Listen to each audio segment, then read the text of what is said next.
السلام علیکم ورحمۃ اللہ وبرکاتہ۔ پیارے بچوں، آج ہمارا جو ٹاپک ہے حضرت آدم علیہ الصلاۃ والسلام سے ریلیٹڈ ہے۔ آئیے آج ہم جانتے ہیں، ایک سوال ہمارے دماغوں میں ہمیشہ رہتا ہے کہ ابلیس کیا کوئی فرشتہ تھا؟ نہیں، بالکل بھی نہیں۔ ابلیس ایک جن تھا۔ سب سے پہلے ہم ابلیس کے بارے میں جانتے ہیں کہ ابلیس کون تھا۔ ٹھیک ہے، چلیے شروعات کرتے ہیں۔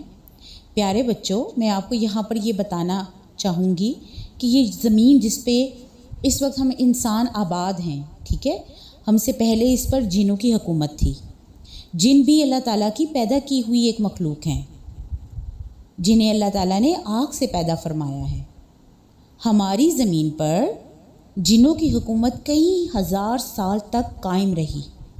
آہستہ آہستہ جنات نے زمین پر فساد مچانا شروع کر دیا۔ ان کی قتل و غارت جب حد سے بڑھ گئی تو اللہ تعالیٰ نے فرشتوں کو حکم دیا کہ جنات کو زمین سے ہٹا دو تاکہ زمین پر سے ان کا فساد دور ہو جائے۔ اب فرشتے اللہ تعالیٰ کی تو نورانی مخلوق ہے نا، جو اللہ کا حکم مانتے اور اس کی عبادت کرتے رہتے ہیں۔ ان فرشتوں نے جنات کو مار مار کر زمین سے دور بھگا دیا۔ ان جنوں میں اللہ کا ایک نہایت ہی مقرب اور برگزیدہ جن، ٹھیک ہے، اب یہاں پر کس چیز کا ذکر آ رہا ہے؟ یہاں ابلیس کا ذکر آنے لگا ہے۔ غور سے سنیے، کون تھا؟ برگزیدہ جن تھا، وہ فرشتہ نہیں تھا وہ، ٹھیک ہے۔ اس کانسیپٹ کو ہم نے کلیئر کرنا ہے۔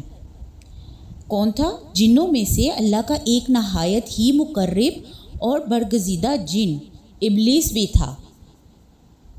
اب ابلیس کو اپنی عبادت اور اللہ تعالیٰ کی طرف سے عطا کیے گئے علم کی وجہ سے بہت عزت ملی، اور اسی لیے وہ جنوں میں رہنے کی بجائے فرشتوں کے ساتھ رہتا تھا۔ تو چونکہ وہ جنوں کی شرارتوں اور فساد میں شامل نہ تھا، اس لیے اسے سزا نہ ملی، اس لیے اس کو دور نہیں پھینکا گیا، کیونکہ وہ مقرب جن تھا، ٹھیک ہے۔ اور ابلیس پہلے سے بھی زیادہ اللہ تعالیٰ کی عبادت کرنے لگا۔ زمین پر سے جنات کی حکومت ختم کرنے کے بعد اللہ سبحانہ و تعالیٰ نے انسان کو پیدا کرنے کا ارادہ فرمایا تاکہ زمین پر انسانی زندگی شروع ہو۔ تو پھر اللہ تعالیٰ نے دنیا کو آباد کرنے کا ارادہ کیا، تو اللہ سبحانہ و تعالیٰ نے اپنے اس ارادے کا ذکر فرشتوں سے کیا اور فرمایا کہ میں اس دنیا میں اپنا نائب خلیفہ بنانا چاہتا ہوں۔ اس پر فرشتوں کو بہت حیرت ہوئی۔ انہوں نے عرض کی، اے اللہ، ہم تیری عبادت کرتے ہیں اور تیری حمد کرتے رہتے ہیں، تو ایسے انسان کو پیدا کرنا چاہتا ہے جو دنیا میں فتنہ اور فساد اور خون ریزی پھیلائے گا؟ اللہ سبحانہ و تعالیٰ نے فرمایا، جو میں جانتا ہوں وہ تم نہیں جانتے۔ یہ سن کر فرشتوں نے خاموشی اختیار کر لی۔ آج کا جو ہمارا حضرت آدم علیہ الصلاۃ والسلام کا پارٹ نمبر 1 آپ لوگوں سے شیئر کیا گیا ہے، ٹھیک ہے، کہ ابلیس کون تھا۔ یہاں تک آج کا آپ کا جو سبق ہے وہ یہیں پر سٹاپ کیا جاتا ہے۔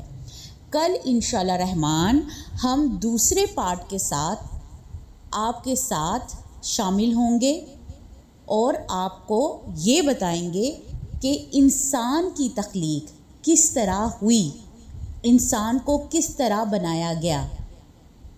جزاکم اللہ خیر، احسن الجزائے کثیرہ فی الدنیا والآخرہ۔